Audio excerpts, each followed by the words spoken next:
আইএসএলে প্রত্যেকটা দল আসন্ন নতুন মরশুমের জন্য কীরকম দল গঠন করতে পারে তার বিষয়ে একটা আভাস পাওয়ার ক্ষেত্রে ট্রান্সফার মার্কেট একটা গুরুত্বপূর্ণ ভূমিকা কিন্তু পালন করে। আর এই ফুটবল ট্রান্সফার মার্কেটের দিকে তাকালে আমরা বিগত কয়েক বছর ধরে একটা নাম বারবার শুনে এসেছি, বিভিন্ন দলের সঙ্গে সেই প্লেয়ারটির নাম কিন্তু জড়িয়েছে। আর এবারও তার কিন্তু কোনো অন্যথা হলো না। এবারও কিন্তু আমরা শুনতে পাচ্ছি সেই প্লেয়ারটির নাম, যে কিন্তু গত বেশ কয়েকটা বছরেও ট্রান্সফার মার্কেটে বেশ চর্চিত একটা নাম ছিল। তবে এইবার যে আইএসএল টিমের সঙ্গে এই প্লেয়ারটির বিষয়ে একটা আপডেট পাওয়া যাচ্ছে, তার সঙ্গে কিন্তু বিগত কয়েক বছরে এই প্লেয়ারটির সঙ্গে যে দলটির একটা লিঙ্ক আপের খবর পাওয়া যেত সেটা কিন্তু সম্পূর্ণ ভিন্ন।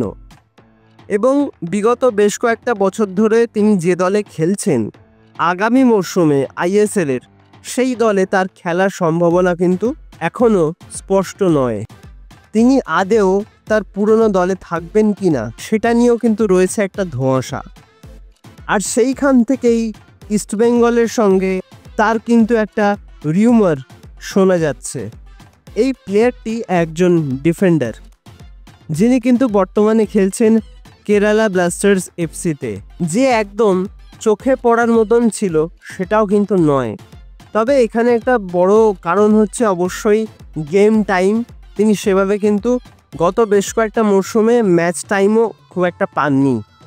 যেটুকু ম্যাচ খেলেছেন তাতেও কিন্তু তার পারফরমেন্স, যেটা আগেই বললাম, যে খুব একটা চোখে পড়ার মতন ছিল না। এই সমস্ত কারণেই হয়তো কেরালা ব্লাস্টার্স এফসিতে আগামী মরশুমে তার খেলা নিয়ে একটা সংশয় তৈরি হয়েছে।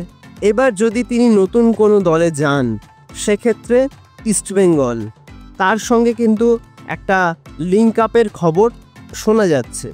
তবে এটা কিন্তু পুরোপুরি একটা রিউমার।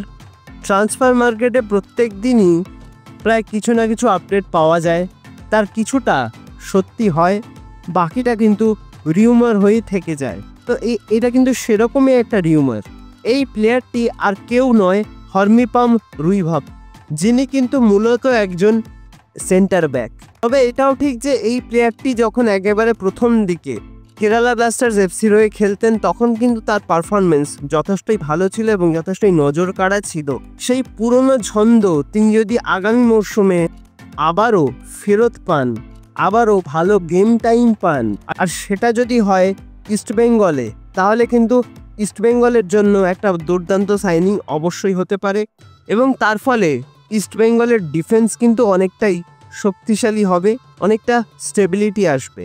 তবে একটা ব্যাপার, যেটা আগেই বললাম, যে এটা কিন্তু এখনও পর্যন্ত একটা রিউমার, কোনো কনফার্মেশন এখনও অবধি আসেনি।